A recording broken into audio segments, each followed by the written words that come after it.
자, 아벨을 쳐 죽였죠. 자, 4장 9절부터 12절에 범죄한 가인을 저주하는 게 나옵니다. 여러분, 이 저주 내용을 우리가 처음 접한 건 어디냐 하면 그 뱀에 대한 저주와 하와에 대한 저주와 가인에 대한 저주를 봤죠. 근데 그 저주의 내용이 누구의 약속을 이어나가는 쪽에 맞춰져 있었죠. 여호와의 약속을 성취해가는 쪽에 맞춰져 있었죠. 그러니까 사람의 능력은 뭐하고 완전히 빼놓으시고, 그게 우리가 처음 접했던 저주였어요. 저주 내용. 그러니까 우리가 잘못 알고 있었던 거죠. 창세기 1, 2장, 3장까지 내용도 모르는 상태에서 그냥 아담이 타락했기 때문에 저주했다는 걸만 알고 본문 1장, 2장, 3장도 제대로 모르고 있었던 거예요. 근데 그 저주 의미에 들어가 보니까 아까 약속이라는 게 폐기된 것이 아니라 진짜 누가 약속을 이루신다는 걸 강조하고 있습니까? 그렇죠. 그게 여러분 이 저주라는 거예요. 그렇게 놓고 보면 저주도 하나님 여호와를 알려주는 것과 연관을 시키면은 저주가 아닌 거죠. 우리가 말하는 의미에서. 자, 그런지 또 한번 보시자고요. 4장 9절요. 10절까지 가인이 아벨을 죽인 죄를 숨기려 하다가 질책을 당합니다. 여호와께서 가인에게 이르되 내 아우 아벨이 어디 있느냐? 그가 가로되 내가 알지 못하나이다. 내가 내 아우를 지키는 자니까. 가라사. 그러니까 이 말은 하나님이 지키지 뭐 제가 지킵니까? 하나님이 태어나게 한 자녀니까. 10절 가라사대 네가 무엇을 하였느냐? 네 아우의 핏소리가 땅에서부터 내게 호소하느니라. 증거하고 있다는 거죠. 그러니까 지금 인류 시대의 어떤 첫 인류들의 이런 경우로 보면 하나님의 어떤 이 존재는 뭐라 그럴까요? 아담을 만드신 분이라는 의미도 들어가는데요. 그러니까 아버지와 뭐라 그러죠? 이 자식의 관계, 아버지와 자식의 관계, 어떤 부모의 관계 이런 것들이 아주 리얼하게 드러나요. 여기에 보면. 그 뭐 막연하고 이런 게 아니라는 거죠. 땅이 그 입을 벌려 내 손에서부터 내 아우의 피를 받았은즉 내가 땅에서 저주를 받으리니 자, 내가 바꿔라도 땅이 다시는 그 효력을 내게 주지 아니할 것이요 너는 땅에서 피하며 유리하는 자가 되리라. 이렇게 이제 딱 저주를 해버렸어요. 땅을 먹고 땅을 파면서 살아야 되는 자인데 하나님께서 그 땅의 효력을 가인의 손에서는 없애버린 거죠. 분명히 저주가 맞죠. 여기까지만 보면. 자, 4장 13절에서부터 24절 79페이지에 보면 가인에게 뭘 베풀어요? 79페이지에 보시면 가인에게 뭘 베풀어요? 긍휼을 베풀죠. 이 말이 안 되잖아요. 뭐 하는 게 당연한 건데. 그 저주가 당연한 건데 왜 또 긍휼을 베푸시냐고요. 이게 연결이 안 되잖아요. 여러분 보시는 것처럼. 이 내용이 나오지 말아야죠. 이 내용이 없고 그 다음에 아담이 4장 25절 읽으면 바로 연결이 돼요. 가인을 저주했잖아요. 제가 4장 25절 읽어볼게요. 아담이 다시 아내와 동침하며 그가 아들을 낳아 그 이름을 셋이라 하였으니 이는 하나님이 내게 가인이 죽인 아벨 대신에 다른 씨를 주셨함이며 연결되잖아요. 내용상으로 보면 아까도 우리 살펴봤지만은 연결이 돼요. 근데 그 사이에 있는 내용이 의미가 들어가기 때문에 그 의미는 누구 중심으로 간다? 여호와 중심으로 간다. 여호와의 섭리 중심으로 간다. 여호와께서 언약하시고 여호와께서 성취하시는 것을 증거해 주는 내용이다. 한번 볼게요. 13절 가인이 여호와께 고하되 내 죄벌이 너무 중하여 견딜 수 없나이다. 주께서 오늘 이 지면에서 나를 쫓아내시온즉 내가 주의 낯을 배웁지 못하리니 내가 땅에서 피하며 유리하는 자가 될지라. 무릇 나를 만나는 자가 나를 죽이겠나이다. 그러면 저 같으면 죽어도 싸다. 이렇게 나올 것 같아요. 그 다음에 적으면. 그럼 그래야 되는 거 아니에요? 앞부분에 일단 뭐라고 했으니까. 그렇죠. 저주했잖아요. 땅도 소출 안 나온다. 그럼 너 죽게 생겼는데 그럼 너 죽어야지. 동생 죽이고 살라 그러냐? 자, 15절. 여호와께서 그에게 이르시되 뭐라 그래요? 그렇지 않다. 너 안 죽는다. 가인을 죽이는 자는 벌을 7배다 받으리라 하시고 가인에게 표를 주사 만나는 누구에게든지 죽임을 명쾌하리라. 아니 이걸 어떻게 연결을 하죠? 그럼 여러분 이걸 가인이 기도했기 때문에 줬다 이렇게 해석할까요? 그럼 기도하면 다 됩니다 이렇게 해요? 악인도 기도해도 주는데 우리야 더하기 얼마나 좋은 설교예요? 넘어가는 거죠 거기에. 이걸 변명 못하면.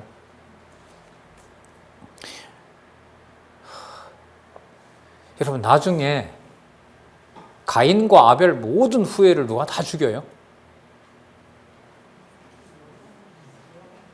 노아 홍수 때 가인의 후예만 죽어요? 아벨의 후예도 죽어요? 네. 아벨 대신 낳은 에노스의 후예도 다 죽어요. 그 다음부터 이제 판단 중지죠. 모든 판단 스톱. 거기서 무슨 누가 택하고 말고 그걸 어떻게 구분해요? 그건 그게 목적이 아니기 때문에 그런 거죠. 좀 곤란하죠 이거. 그냥 저주 한 대로 그냥 저주 받게 하면 될 텐데. 자, 또 보겠습니다. 4장 16절부터 24절을 보시면은요. 가인이 여호와를 떠나서 놋 땅으로 가서 살며 뭐 한대요? 번성합니다. 그럼 저주 받은 게 아니네요. 여러분 아까 그 먹을 게 안 나온다 그랬잖아요. 소출이 안 나온다 했잖아요. 그럼 소출이 안 나옴으로 자손도 계속 태어나는 것이 아니라 어떻게 해야 됩니까?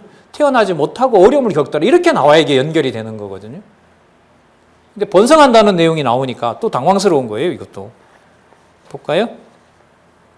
가인이 여호와의 앞을 떠나 나가 에덴 동편 놋 땅에 거하였더니 아내와 동침하니 그가 잉태하여 에녹을 낳았다고 얘기를 하죠. 에녹. 여러 비슷한 이름들이 많습니다. 구약에는 초반부에 보면. 그 다음에 4장 18절에 한번 보시면은요.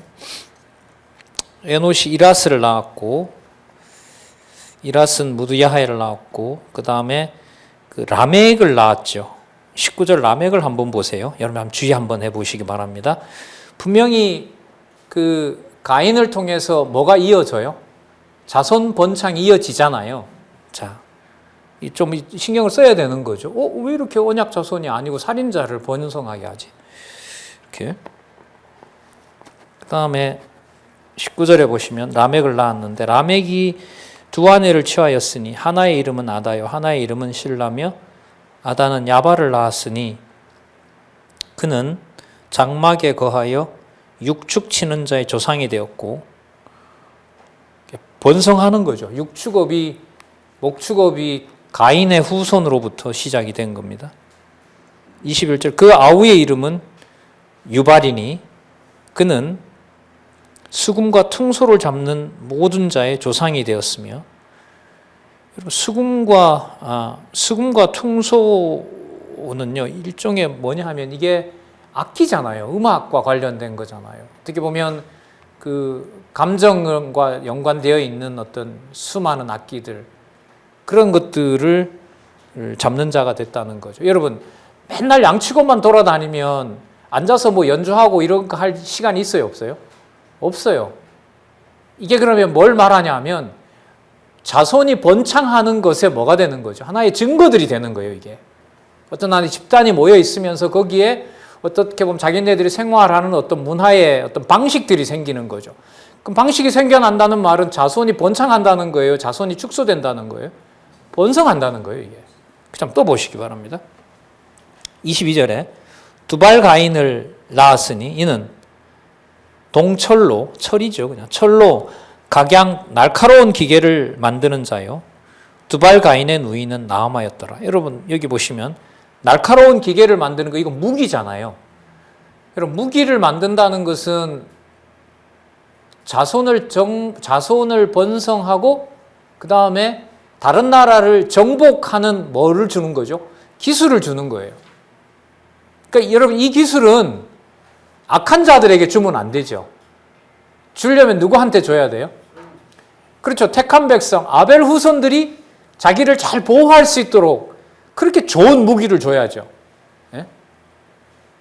대한민국 같은 나라에다가 원자폭탄을 줘야지. 안 그래요? 우리 중심의 생각이지만 저렇게 말이죠. 깡패 같은 나라들한테 그 원자폭탄을 주면 되겠어요? 예? 우스운 얘기입니다만은 그렇죠. 하나님 주시려면 그 본성의 악함을 아시니까 좀 관리할 수 있는 사람한테 줘야 되는데 누구의 후예에게? 살인자의 후예에게 무기도 주고 생활하는 환경도 주고 뒤에 가면 여러분 성도 나와요. 성도 쌓고 그럼 여러분 누가 번성하는 거예요 이게? 그렇죠. 가인의 후예가 번성하는 거예요. 그래서 4장 16절부터 24장 내용이 또 혼란스러웠어요 저는. 어떻게 이걸 연결을 하지? 자, 또 보겠습니다, 이게. 진짜 머리 아파요, 이거. 23절 볼게요. 라멕이 아내들에게 이르되, 아다와 실라여, 내 소리를 들으라. 라멕의 아내들이여, 내 말을 들으라. 이게 자기가 이제 자기 자신을 이렇게 고백하는 거예요, 지금. 자기 어떤 상황을 지금 진술해요. 뭐라고 하냐면, 나의 창상을 인하여 내가 사람을 죽였고 이게 뭐냐면 자기한테 부상을 입히니까 가서 그 사람을 죽여버린 거예요. 살인을 한 거죠. 그 누구의 후예가 맞아요? 이렇게 함부로 말하면 안 돼요. 언약 자손 속에서도 얼마나 많은 피바람이 부는 게 많은데요. 근데 어쨌든 이 사건을 기록을 하고 있어요. 자, 창상을 인하여 내가 사람을 죽였고 나의 상함을 인하여 누구를 죽였대요? 어린아이를 죽였는가 봐요, 아마. 그러면서 24절에 보면 가인이 갑자기 들어옵니다. 가인을 위하여 벌이 7배일진데 라멕을 위하여는 벌이 몇 배다? 77배로다. 그럼 여러분 이 한마디가 어떤 내용을 다 정리하냐 하면 가인을 통해서 여러분 아까 보세요. 무기도 줬죠. 그리고 번성도 했죠. 그리고 아까 퉁소도 줬죠. 목축하는 업도 줬죠. 그러니까 그 가인의 후예들이 번성하는 건데 번성이 아니라 지금 이 누구 경우로 보면 라멕의 경우로 보면 여기에 하나님의 뭘 쌓고 있는 일이 진행이 되는 거죠. 하나님의 진노를 쌓는 일이 진행되고 있는 거예요. 그러니까 바깥으로 보면 분명히 뭐 하는 것처럼 보여요. 이 짧은 기록에 보면 분명히 번성하는 거죠. 그런데 하나님께서 그 라멕의 입을 통해서 그 자식들이 무슨 계보를 따르는 거죠? 살인자의 계보가 되는 거죠. 범죄하는 바로 그 계열의 언약 자손들이 번성하는 것이 바로 이 가인의 후예들이고 견고한 성을 쌓고 무기도 만드는 그 다음에 목축으로 대신하는 또 삶을 그렇게 연명하게 되는 그야말로 번창하는 일들이 이 가인의 후예들에게 일어납니다. 여러분 그 다음에 만약에 사실 아벨 사건이 나오는데 그 다음에 아벨 다음에 누군가를 이제 언약 자손을 태어나게 했다면 이렇게 가인의 후예보다가 더 강하게 해야 됩니까? 더 약하게 해야 됩니까? 번성하고 더 강한 나라가 되려면 그러니까 아까 그 두발 가인이 만들었던 날카로운 기계보다가 훨씬 더 강한 기계를 만들었더라. 이렇게 나와야 되거든요. 그런 내용이 있을까요? 없을까요? 없습니다. 그럼 이 구조만 보더라도, 이 판도를 보더라도 누구는 누구에 비해서 힘이 약할 수밖에 없어요. 언약 자손이 아닌 자들과 비교해 볼 때 자기네들이 언약 자손을 번창시킬 수 있는 힘들이 있다 없다? 없다. 가인과 비교해 봤을 때. 그럼 이게 뭐가 이렇게 맞아가요? 그래서 누가 하시는 거구나. 그러니까 여호와 계시인 거 맞죠? 그러면 여호와 계시로 연결을 하면 모든 내용들이 연결되면서 사람이 하는 것이 아니라 하나님이 살아계시고 하나님의 능력대로 된다는 사실을 성경이 기록해 놓고 있구나. 이렇게 연결되는 거예요. 그러니까 주어를 누구로 놔버리면 연결이 끊어져요? 아담이, 하와가, 가인이 이렇게 되면 이게 끊어지는 거예요. 자, 보겠습니다. 4장 25절부터 5장 32절 가인에게 긍휼을 베푸신 것을 한번 볼게요. 여기는요. 아까는 번성했더라고만 나오고 4장 25절부터 5장 32절은 딱 하나예요. 족보가 나와요. 그럼 족보와 아주 예리한 무기를 대조시켜 보면 알겠죠. 여러분 족보를 이어가고 대대손손 번창하려면 낳고가 되려면 번성하려면 힘이 강해야 됩니까? 약해야 됩니까? 강해야 되죠. 그럼 아까 두발가인에게 했던 것처럼 무기도 주고 성도 쌓고 보호할 수 있는 국가도 많아야 되잖아요. 근데 그런 내용은 4장 25절 이후에 나오질 않고요. 단지 뭐만 나와요? 족보가 나와요. 그러면 답이 또 나와요, 여기에. 아, 누가 자녀를 번창하게 하는 거구나. 여호와께서. 우리 생각 같으면 여기에는 두발가인이 만든 무기보다 더 좋은 걸 줬더라. 이렇게 나와야 이게 이해가 돼요. 우리 기준으로 보면. 아니에요. 족보를 여호와께서 이어가신다는 것을 강조하기 위해서 언약 자손이 아는 자들의 세력을 엄청 키워놓는 거죠. 그리고 나중에 노아 홍수 동수 때 하나님께서 인류 첫 세대들의 자손 땅 통치를 다 하나님이 정리하시는 거죠.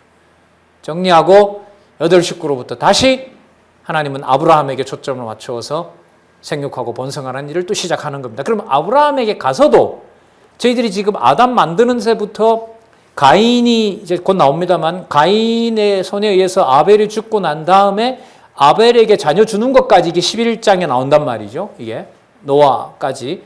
그러면 아브라함 이후에도 자손 언약을 이루실 때 1장에서부터 11장까지 했던 내용과 다르게 나올까요? 아니면 같게 나올까요?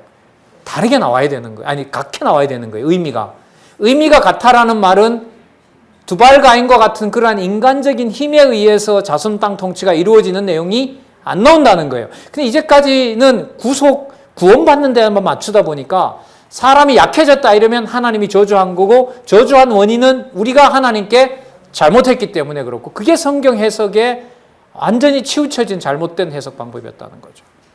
그건 누구에게 맞추니까 그렇게 돼요? 내가 구원받아야 되는데 하나님 살아계신 거 확인하면 그냥 끝나는 일인데 그걸 내 기준에 맞는 구원만 맞추다 보니까 그게 해석이 될 리가 없죠. 자, 볼까요? 25절. 아담이 다시 아내와 동침하매 그가 아들을 낳아 그 이름을 셋이라 하였으니 이는 하나님이 내게 가인이 죽인 아벨 대신에 다른 씨를 주셨다 함이며, 여러분 분명하죠. 대가 끊어졌는데 하나님께서 대를 잇게 하신 거는 그야말로 아담을 흙을 가지고 만드는 것과 같은 사건이잖아요. 그럼 자손 언약을 하나님이 이루시는 방법을 보면 아담의 눈앞에 뭐가 끊기는 일을 벌리세요? 대를 완전히 끊어놓는 일이 벌어져요. 그걸 성경은 뭐라 하냐면요, 주권성이라 그래요. 주권성. 그러니까 그 주권성은 하나님의 언약을 이루어 나가시는 신실성을 말할 수 없을 정도로 뭘 쓰세요? 주권성을 쓰세요.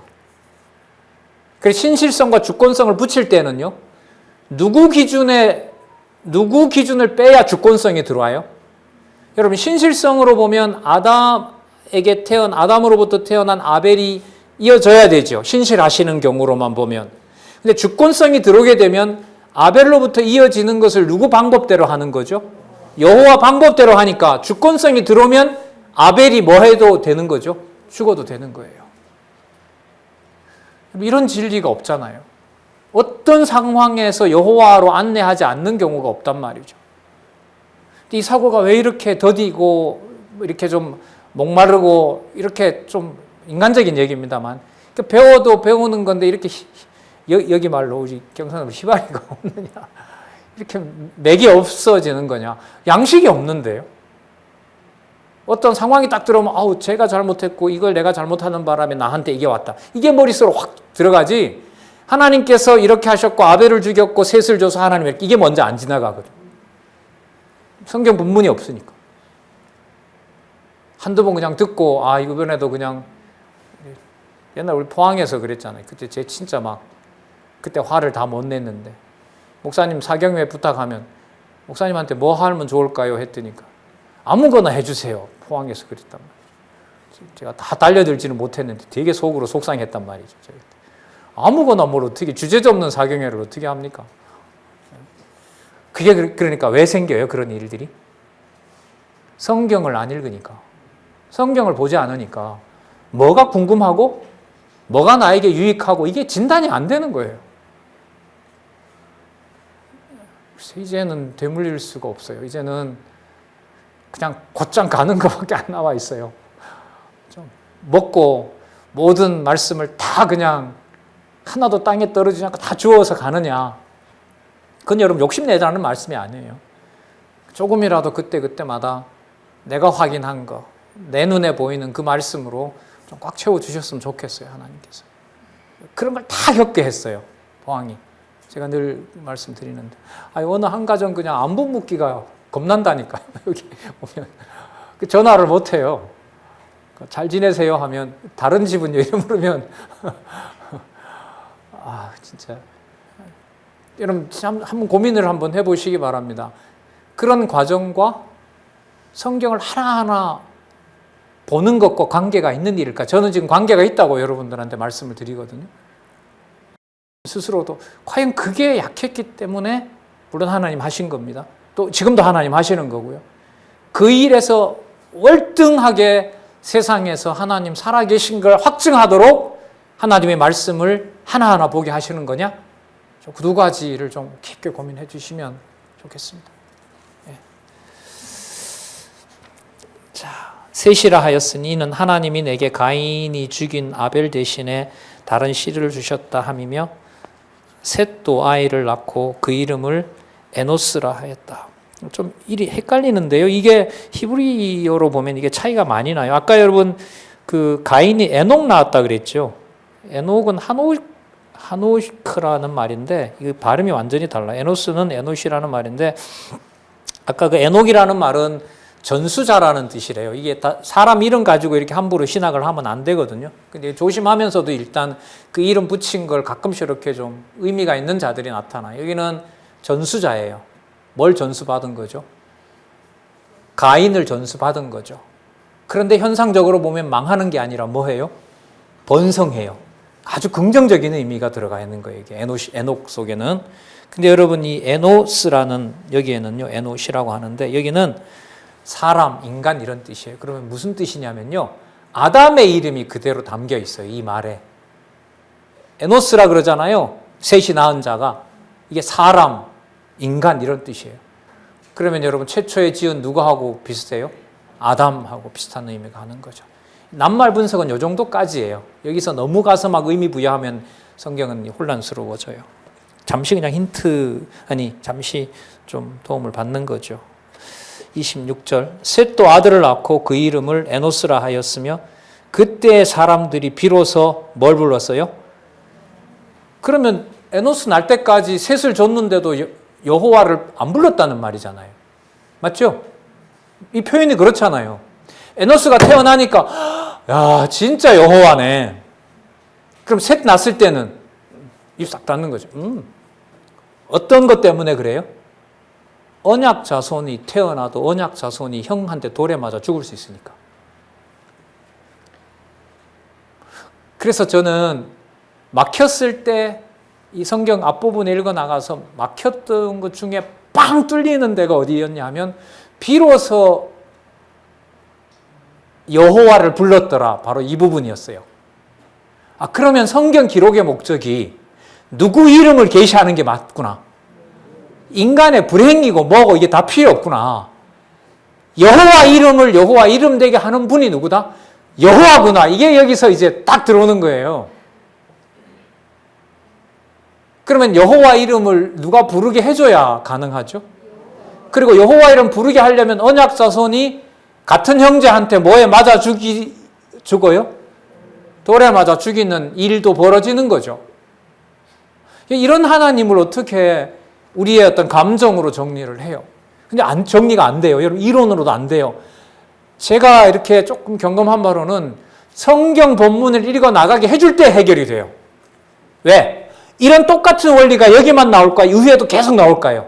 그렇죠. 근데 다른 데 가서 다른 철학이나 다른 신학에서는 이거 안 나오거든요. 뭐 누구누구의 고통론, 누구누구의 이번 이 코로나19 팬데믹 때문에 신학자들이 많은 그 고통과 관련된 책을 썼거든요. 저도 글을 쓴다고 한 20권 샀어요. 근데 읽어봐도 다 그냥 그 단편적인 거죠.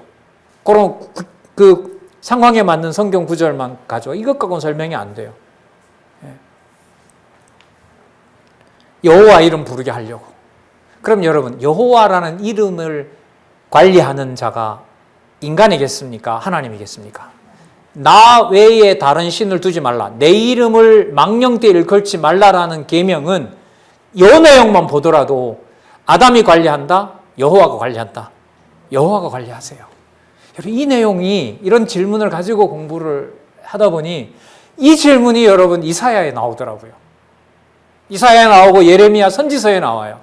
다 걷어치워라. 지금부터 성전 관리를 내가 하겠다. 말라기에 나오죠. 이사야 예레미야에 가잖아요. 지금부터 나 외에 다른 신을 두지 말라고 한 그 일계명은 내가 관리한다. 그러면 모든 과정들은 여기 나와 있는 것처럼 누구 이름 부르게 하는 과정이죠. 여호와 이름 부르게 하는 과정이에요. 그래서 모든 사건이 계시 중심으로 여호와 살아계신 증거가 되는 거예요. 자, 5장 1절에 여호와 이름을 불렀다라고 한다면은 여호와 이름을 누가 부르게 한다고요? 여호와 부르게 하시죠. 그러면 여호와 이름을 부르게 한다는 말은 무엇이 연결되는 거죠? 자손이 이루어지는 거잖아요. 그래서 5장 1절부터 아담에 관련된 계보가 나오는 거예요. 맞죠? 아담의 뭐가? 계보가 이러하니라. 아담의 계보가 왜 여기 나오냔 말이죠. 뭐 때문에 그러냐 하면 4장 26절 마지막 때문에 그래요. 그때의 사람들이 누구를 불렀더라? 여호와를 불렀더라. 그럼 여호와를 부르면 언약대로 이루는 분은 불렀을 거 아니에요. 그러면 가인보다 못한 경우가 되면 안 되잖아요. 그런데 그건 우리 기준이고 내 방식대로 내가 언약 자손이 이어지게 하면 그게 누구 이름 부르는데 아무 지장이 없어요. 여호와 이름 부르는데 아무 지장이 없는 거죠. 그래서 4장 26절이기 때문에 5장 1절에 뭐가 나온다? 계보가 나온다. 이런 건 요건 누가 좀 설명을 해줘야 돼요. 이게 하나님 다 준비해 놓으셨겠죠. 이렇게 사건들을 이어나가는. 그렇기 때문에 이게 여러분 성경에서 처음 나오는 계보거든요. 여러분 이거하고 역대기 1장 1절에 누구 이름이 나오면서 계보가 나오죠? 아담 이렇게 나오잖아요. 마태복음에 또 뭐가 나오죠? 아브라함과 다윗에서 나오죠. 누가복음에 뭐가 나오죠? 거꾸로 올라가면서 하나님까지 가잖아요. 그리고 또 하나 여기다 넣어볼까요? 로마서 16장에 가면 사도 바울이 글을 쓸 때 누구 이름이 나옵니까? 40여 명에 해당되는 가정교회 이름이 나오잖아요. 그게 뭐죠? 족보예요. 그게 족보예요. 그리고 계시록에 가면 14만 4천과 그건 유대인의 택한 숫자고요. 허다한 무리 이방인의 숫자가 나오고요. 21장에 가면 그 기둥과 그 기둥과 토대가 영원한 천국 하나님 나라를 이루게 되고 아무것도 없고 어린 양만 있고 하나님의 영광만 가득 찬 그렇게 이제 된단 말이죠. 그러면 여러분 여기서 언약 자손에 대한 계보를 하나님이 알려주는 것은 두 가지겠죠. 여호와께서 여호와의 이름을 당신이 관리하신다는 거. 그래서 여호와의 능력의 영광이 찬양된다는 거. 하나씩 꼽아가면서 확인하도록 할까요? 여러분 하나님의 전능성 드러납니까? 안 드러납니까? 드러났죠? 순전하고 정직하여 악에서 떠난 욥을 맡기듯이 앞도 모르는 아담과 하와를 누구한테 맡겨버렸어요? 사단에게 맡겼잖아요. 신실성 드러나죠? 여기 나오잖아요. 누구 이름 보존됩니까? 여호와 이름 보존되죠. 누구 방법대로 합니까? 주권성이죠. 언제 정해놓은 대로 합니까? 처음 창조물 만들 때 우리가 우리 형상대로 사람을 만들어 이들로 하여금 다스리게 하자. 그거 아담 태어나기 전이잖아요. 그럼 뭐 된 대로 됩니까? 창세전 작정하신 대로 되는 거죠. 영원한 거 아니죠. 영원한 거잖아요. 형제인 동생인 아벨이 맞아 죽었는데 하나님의 이름은 보존되고 그 자손들은 칼과 창 앞에서도 번성하게 합니다. 누구 이름을 부르게 합니까? 여호와 이름 부르게 합니다. 자비성. 5대 속성 여기서도 다 드러나요. 순서대로는 공부하는 게 정말로 중요합니다. 그 다음 두 번째, 세 번째 가면 어떤 여러분이 엄청난 일이 벌어지냐면요. 이건 본문을 연결할 때 가능한 얘기예요. 섭리를 통한 언약을 읽을 때 이 짧은 사건에서도 욥 시편 잠언 전도 아가서가 붙여줘요.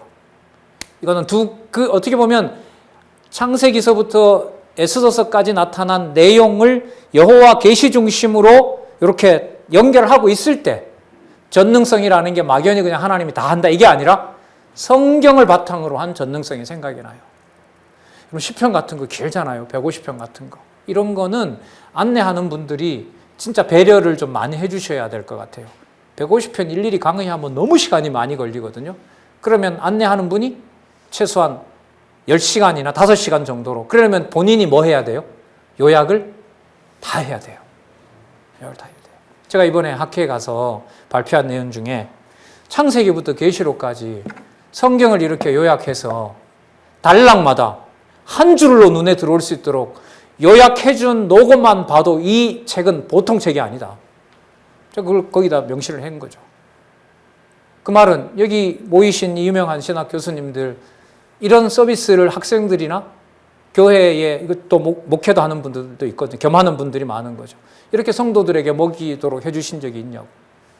그래서 여러분 보셨겠지만 제 논평을 맡은 분이 한국에서 보기 힘들고 본인도 겪어보지 못한 일인데 원로 목사님의 연구를 현장에서 사역을 하면서 이렇게 이어가지고 와서 개혁신학에 맞추고 바르트의 대안으로 이렇게 연결하는 이 연구 방법은 한국 신학교와 교계의 귀감이어야 된다. 저 전혀 몰라요, 그분. 제가 등에서 땀이 날까요, 안 날까요? 쭉 흘러내리더라고요. 좋아서요? 아니요. 겁나서. 말씀 좋다 이런 얘기는 어떻게 보면 우리 중심이 많았죠, 그동안. 요즘 너무 좀 기쁜 일이 많은데 자꾸 참모를 끼얹는 것 같아서 여러분에게 하는 얘기가 아니고 제가 제 자신을 좀 이렇게 채찍질하려고 경계하려고 그러니까요. 이해를 좀 해주십니다. 자, 5장 1절 보겠습니다. 아담 자손의 계보가 이러하니라. 하나님이 사람을 창조하실 때에 거기 보세요. 뭐라고 나옵니까? 하나님의 뭐대로? 형상대로 지으시되. 여러분, 하나님의 형상은 뭐하고 관계된다고요? 우리가 우리 모양대로 사람을 지어 이들로 하여금 모든 만물을 뭐하게 하자? 다스리게 하자. 형상 나오면 통치입니다. 그럼 여러분, 지금까지 여호와 이름을 부를 수 있도록 여호와 이름을 불러서 여호와께서 통치하시고자 한 것을 이루시는 과정을 지금까지 보여준 거잖아요. 그런데 누구 방법이 개입하지 못하게 해요? 인간의 방법이 개입하지 못하게 하잖아요. 한번 보세요. 아벨이 죽었는데 아벨 줬잖아요. 그럼 자손 언약 이루어 가시는 거 맞죠? 그리고 땅 언약은 당연히 아벨에게 쏟아줘야 되는데 그 땅을 정복하는 일은 누가 가져가 보도록 합니까? 과정에 보면 가인이 가져가잖아요. 그럼 누구 방법이 아니에요? 우리 방법이 아니잖아요. 그럼 안 줄 건가요? 이렇게도 말할 수 없는 거죠. 하나님께서 언약하신 내용이 땅 언약이니까. 그런데 뭐가 이어진 거 보면, 계보가 이어진 거 보면 하나님께서 죽이지 않고 땅에서 뭐 하고 있는 거죠? 살려주고 있는 거죠. 그리고 두발 가인과 같은 성을 만들어서 통치하는 것이 아니라 단지 뭐만 이어지고 있어요? 계보만 이어지고 있는 것과 성을 강하게 튼튼한 성을 지어서 통치하고 있는 것으로 보면 그게 오히려 통치 같지만 하나님의 기준에서는 무엇이 이어지는 게 가장 강한 통치예요? 족보가 이어지는 거. 세 가지 다 있잖아요. 5가지 속성이 설명이 다 될 수 있는 거고요. 그럼 여기에서도 무슨 의미가? 왜 5장 1절 얘기할 때 그냥 계보를 하나님, 아담, 셋 이렇게 하면 되지 왜 굳이 하나님의 형상대로 지었다는 게 굳이 또 나와야 되냐? 그러면 여러분, 형상이 나오면 1장 26절에서 말씀하셨던 창조 목적, 우리의 형상대로 우리의 모양대로 사람을 짓고 이들이 만물을 뭐 하도록 하자? 통치하게 하자, 다스리게 하자. 그거 나와야 되거든요. 그럼 설명해야죠, 이거. 그래서 여러분, 이게 예수님께서도 그런 말씀 하시는데 기록한 말씀이 땅에 하나도 떨어지지 않는다는 거잖아요. 그럼 여러분, 이걸 좀 풀면 이런 게 돼요. 왜 하나님의 형상이라는 말이 1장 26절, 27절에 나오고 5장 1절 부분에 이쯤 가서 하나님 형상이 또 나오느냐? 왜 같은 말이? 똑같은 낱말이 거기에 있고 이쯤 떨어져서 왜 나오느냐? 이걸 뭐 해야 돼요? 설명해야 되는 거예요. 설명 안 하면 방법은 있어요. 자기 좋은 대로 막 성경을 편집하면 돼요. 그 미국의 여러분 2대 대통령이 제퍼슨이라는 사람인데 이 사람이 신학자예요. 그리고 문서설자고. 그리고 그 당시가 벌써 성경 문서설이 미국의 그 청교도들에게 지배를 하고 있었습니다. 왜냐하면 유럽에서 공부를 하고 다 오기 때문에 그 독일 신학을 전공하면서 벌써 문서설의 그 영향을 받고 있었어요. 창세기부터 계시록까지 펴놓고요. 잘라요. 가위로. 잘라서 자기 임의대로 뭐예요? 붙여요. 편집을. 그래서 그 성경이 제퍼슨 성경이에요. 이게 한 300년 전 일이에요. 그럼 그런 사람을 비판하는 게 아니라 우리가 이 본문대로 따라가지 않으면 똑같이 우리가 뭐 하게 돼요? 내 필요한 거 잘라다가 쓰는 것하고 똑같은 거예요, 이게. 그러니까 힘이 없는 거죠. 힘이 없어요. 너 다 들었잖아. 언약 성취 알잖아. 그냥 테이프만, 우리 좀 듣기만 하면 다 아는 내용들이잖아. 편안하게 들어, 그냥. 확인 안 해도 돼. 이게 어쩌면 사단이 가장 언약 성취를 공부하는 사람들의 노리고 있는 거겠죠. 또 언약 성취인데 뭐 결국은. 그런 얘기 아니잖아요, 지금. 이걸 따라가 보니까, 여러분.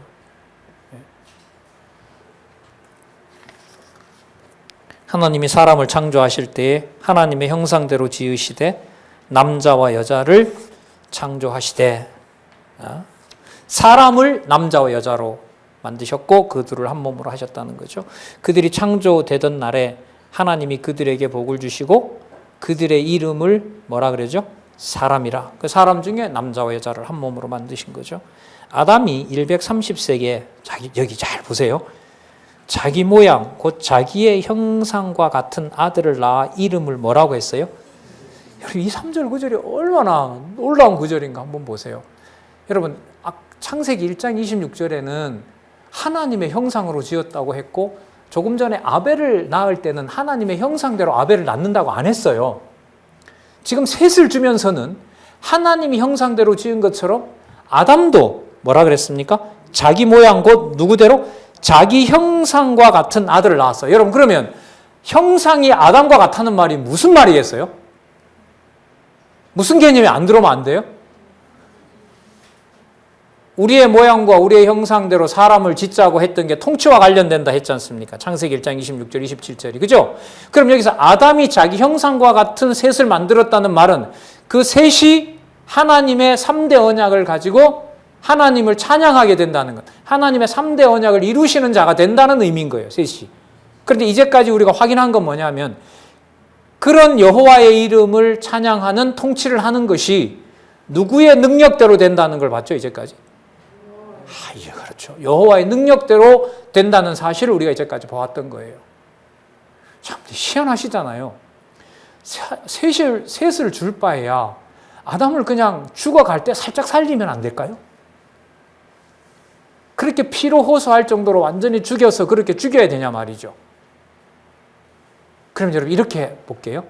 하나님의 형상대로 지어서 통치하시겠다고 했던 약속을 아담에게 해주시고 그래서 아담에게 아벨을 주셨는데 그 아벨이 하나님의 형상대로 태어났지만 그 하나님의 형상대로 하나님의 언약을 통치할 자를 하나님이 죽이신 거 아니에요. 신실성이고 뭐고 끝난 거 아니에요. 그런데 여호와께서 아담의 형상을 따라 셋을 태어나게 하셨다는 말은 혈육으로 보면 대가 끊어진 거지만 하나님의 언약으로 본다면 언약은 사라지지 않고 누구의 방법대로, 이게 계속 중요합니다. 누구의 방법대로? 여호와의 방법대로 주권적으로, 주권성으로 뭐가 이어진다? 여호와의 언약이 이어진다는 겁니다. 그래서 여기에서 자기의 형상과 같은 아들을 낳아 이름을 셋이라 하였고 아담이 셋을 낳은 후 800년을 지내며 자녀를 낳았으며 그가 930세를 향수하고 죽었더라. 자, 그러면 아까요 4장 마지막 절에 에노스가 태어나니까 사람들이 비로소 누구 이름 불렀더라? 여호와 이름을 불렀더라. 자, 본문 연결되는 거 한번 보세요. 여호와의 이름을 불렀다고 한다면은 여호와가 언약하신 대로 자손이 태어나는 거야 되잖아요. 그러니까 그 다음 계보에 보면 아담이 자기 형상, 하나님께서 복을 주시고 그 복을 아담이 자기 형상대로 그 복을 이어받는 자, 누구를 태어나게 한 거죠? 셋을 태어나도록 하나님이 하신 거죠. 그러면 그 이후에 여러분 이 자손을 하나님의 능력으로 보호하신다라는 내용이 나오기 위해서는 제 기준으로 보면 앞에서 말한 두발 가인보다가 훨씬 강한 민족을 만들어 주셨더라라고 이 내용이 나와야 되거든요. 근데 그게 아니에요. 그게 목적이 아닌 거예요. 하나님이 언약 자손대로 이루어 간다는 거예요. 그래서 5장 6절에서부터 32절까지 뭐가 나와요? 5장 6절에서부터 32절까지 뭐가 나옵니까? 죽은 아벨 대신 낳은 아담의 아들 셋의 후손이 번성하는 거 뭐가 나옵니까? 족보가 나오는 거예요. 여기서 계보가 나와요. 무슨 말 때문에요? 아담이, 여기서는 1절로 가시지 말고요. 5장 3절에 아담이 130세에 자기 모양 곧 자기 형상과 같은 아들을 낳아 이름을 셋이라 하였다는 것 때문에 아담의 형상을 이어받는 자가 나온다는 말은 자손이 번창한다는 것이고 그 자손을 통해서 통치 언약을 이루시는데 아직은 가인보다가 힘이 약한 나라이고 그걸 11장에 가면 겨우 이어가더니 사라의 태를 하나님이 닫아 놓았더라. 그러면 다시 누가 언약을 이루어 간다는 일이 또 벌어지는 거구나. 여호와께서. 그게 여러분 3장 11절. 그 중간에 하나 있죠. 8 식구 빼고 전부 다 죽인 사건. 똑같은 원리예요, 여러분. 똑같은 원리예요. 교회 설립 때도 이 원리가 들어가고요. 신실성과 주권성이 들어가고요. 양육에도 이게 들어가고요. 그 다음에 무장에도 이게 들어가고요. 그러니까 무장을 시키는데 눈으로 볼 때는 무장 해제시켜요. 그 경우가 누구죠? 사도 바울요. 사도 바울을 하나님께서 복음이 왕성할 때 어디다 갖다 집어넣어 버려요? 무장 해제시키잖아요. 무장 해제시킨 것이 사도 바울이 에베소서를 통해서 뭐라 합니까? 이게 다 너희들에게 좋은 일이다는 거죠. 왜냐하면 복음이 전해지는데 자기 이름이 아니라 누구의 이름이? 주 예수 그리스도의 이름이 높아지는 거니까 이것도 좋은 일이다. 투쟁요? 여러분 히브리서 13장 이후로 보면 그게 너무너무 힘든 내용이 나오죠. 톱으로 켜고 뭐하고 톡을 숨고 무장이 아니죠. 그건 투쟁이 아니죠. 패배죠. 근데 그게 뭐라는 거죠? 투쟁하고 있다는 증거입니다. 승리는 더하죠. 승자자 숫자 정한 대로 6장 11절에 나오잖아요.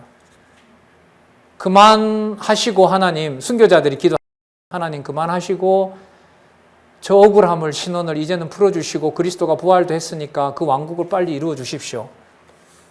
아무 대답 안 하시죠. 하나님 먼저 흰 두루마리 주고 가서 쉬어라. 내 일에 관여하지 말라는 거 아니에요. 숫자가 더 차야 된다. 그럼 뭘 더 하겠다는 거죠? 악에 의해서, 악한 세력에 의해서, 짐승 권세에 의해서, 음료 권세에 의해서 뭘 더 만들어내야 되겠다는 거예요.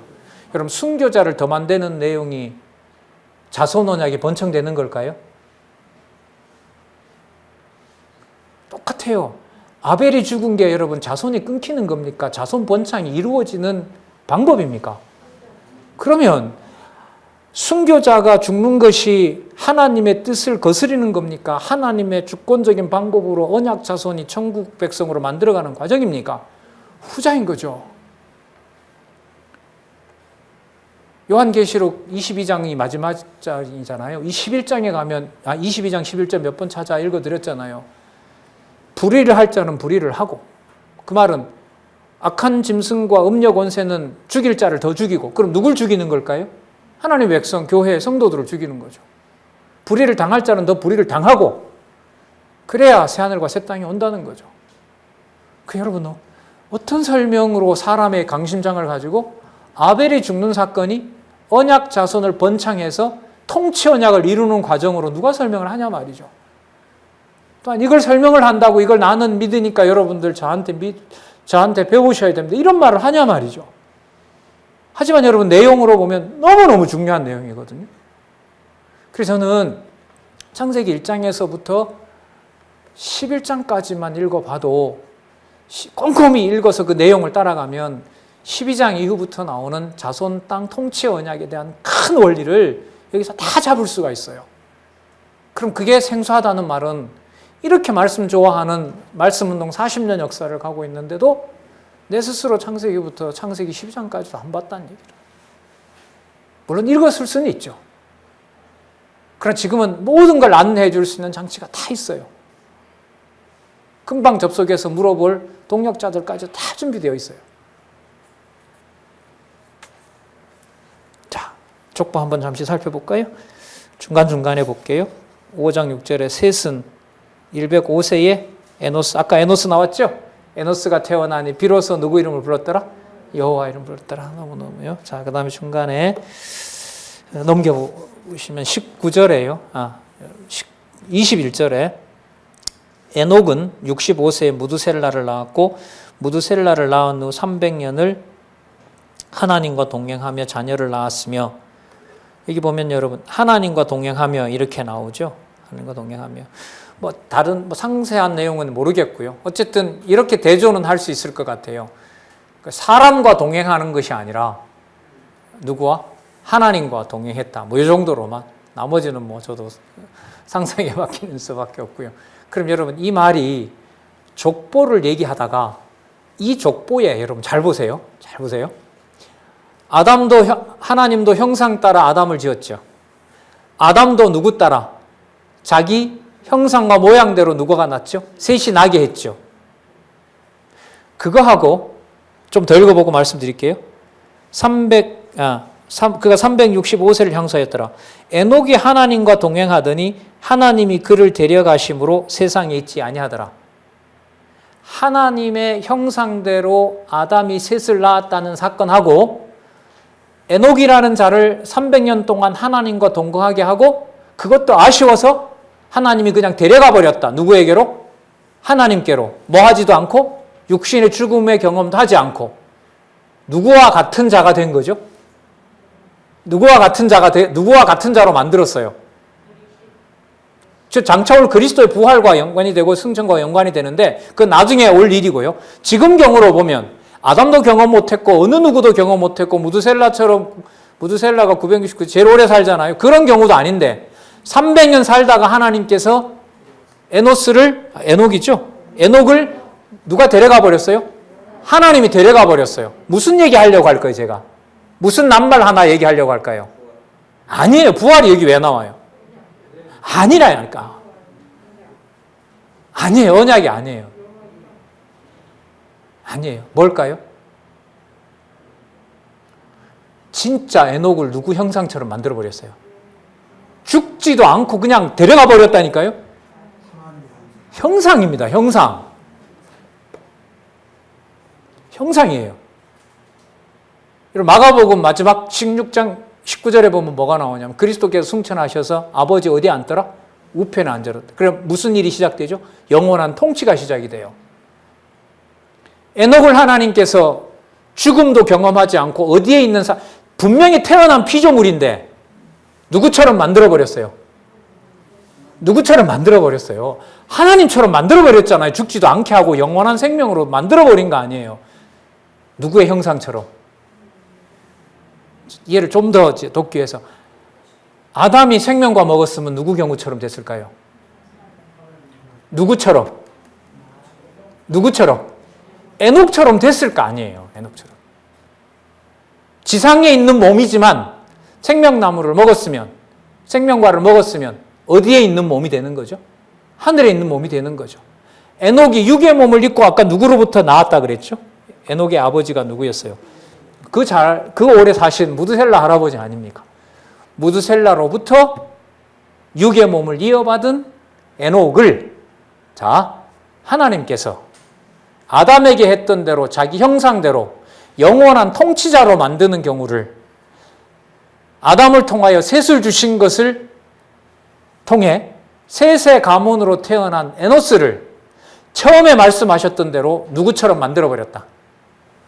하나님과 같이 만들어버렸다. 하나님의 형상대로 영원한 통치자가 되는 것을 누구를 통하여? 에녹을 통하여 하나님께서 보여주신 거예요. 1장 26절 하나님이 형상대로 사람을 지어 다스리게 하자라는 약속을 빼고는 이 구절이 설명이 안 된다. 해서도 안 된다.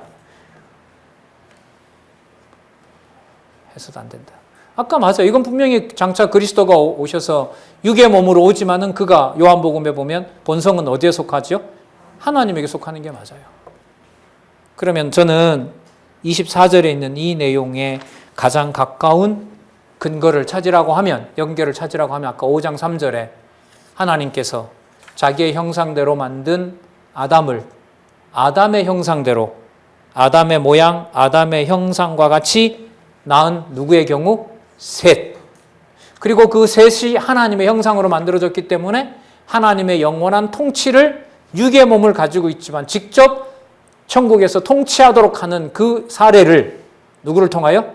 에노스를 바로 승천시킴으로 그 아담으로 이어지는 계보가 지상에서 이어지는 혈통이 아니라 어디에 속한 자손이다?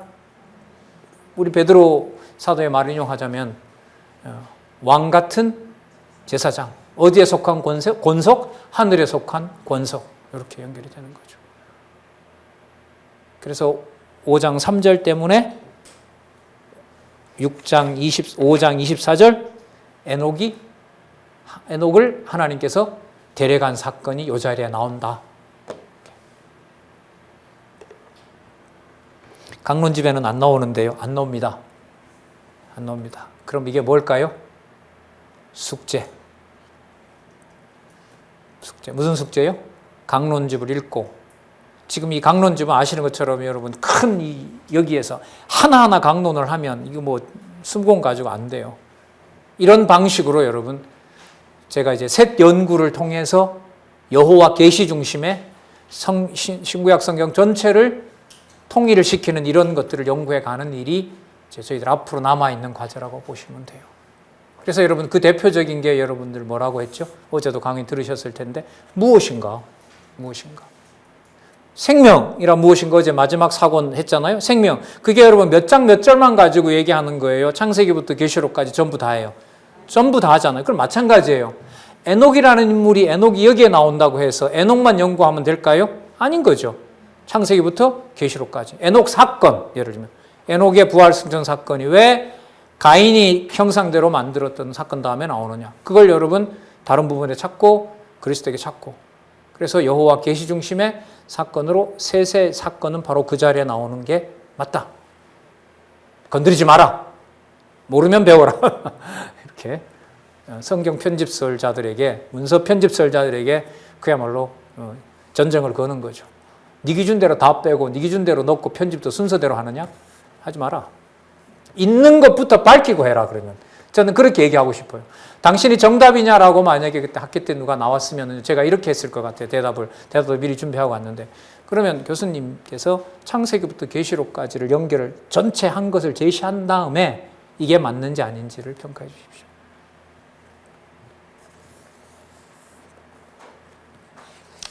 예. 25절부터요. 우리 잠시 쉬셨다가